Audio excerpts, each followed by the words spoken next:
புலம்பெயர் நாடுகளிலிருந்து இலங்கை, இந்தியா உட்பட பல நாடுகளுக்கு செல்வோர் மத்திய கிழக்கு நாடுகளூடாகவே பயணிக்கின்றனர். பல்வேறு விமானங்களூடாக மத்திய கிழக்கினை வந்தடைந்து அங்கிருந்து எமிரேட்ஸ் விமான சேவை ஊடாக பலர் அடுத்த கட்ட பயணத்தை ஆரம்பிக்கின்றனர். இந்த நிலையில் எதிர்வரும் அக்டோபர் மாதம் முதல் அமுலுக்கு வரும் வகையில் விமானங்களில் பவர் பேங்குகளை விமானங்களில் கொண்டு செல்ல புதிய கட்டுப்பாட்டினை எமிரேட்ஸ் நிறுவனம் அறிமுகம் செய்துள்ளது. வெளிநாடுகளிலிருந்து தாயகம் செல்வோர் தமது தேவை மற்றும் உறவினர்களுக்கு பரிசாக கொடுக்கும் நோக்கில் பவர் பேங்குகளை அதிகளவில் கொண்டு செல்வது வழமையாகும். அவ்வாறான பயணிகள் எமிரேட்ஸ் விமான சேவை ஊடாக பயணிக்கும் போது இந்த நடைமுறையை பின்பற்ற வேண்டியது அவசியமாகும். பவர் பேங்குகளை விமானத்தில் எடுத்து செல்லலாம், ஆனால் அவற்றை பயன்படுத்தக்கூடாது. பவர் பேங்கின் கொள்ளளவு 100 வாட் மணி நேரத்திற்கு குறைவாக இருக்க வேண்டும். ஒவ்வொரு பயணியும் ஒரு பவர் பேங்க் மட்டுமே எடுத்து செல்ல அனுமதிக்கப்படுவர்.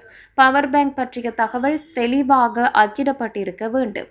பவர் பேங்குகளை ஓவர் ஹீட் பின்னில் வைக்கக்கூடாது. இருக்கைக்கு அடியில் உள்ள பையிலோ அல்லது சீட் பாக்கெட்டிலோ மட்டுமே வைக்க வேண்டும். விமானத்தில் உள்ள சார்ஜிங் பாயிண்டுகளில் பவர் பேங்குகளை சார்ஜ் செய்யக்கூடாது என கட்டுப்பாடுகள் விதிக்கப்பட்டுள்ளன. விமானங்களில் ஏற்படும் தீ விபத்துகளில் லித்தியம் அயன் பேட்டரிகள் கொண்ட பவர் பேங்குகளால் ஏற்படும் ஆபத்துகள் அதிகரித்துள்ளன. பேட்டரிகள் அதிக வெப்பமடைதல், தீப்பற்றுதல் அல்லது வெடித்தல் போன்ற நிகழ்வுகள் நடந்துள்ளன. குறிப்பாக தரமற்ற அல்லது பழைய பவர் பேங்குகளில் இந்த அபாயம் அதிகம் உள்ளது. பயணிகளின் பாதுகாப்பை கருத்தில் கொண்டு இந்த முடிவை எடுத்துள்ளதாக எமிரேட்ஸ் நிறுவனம் தெரிவித்துள்ளது.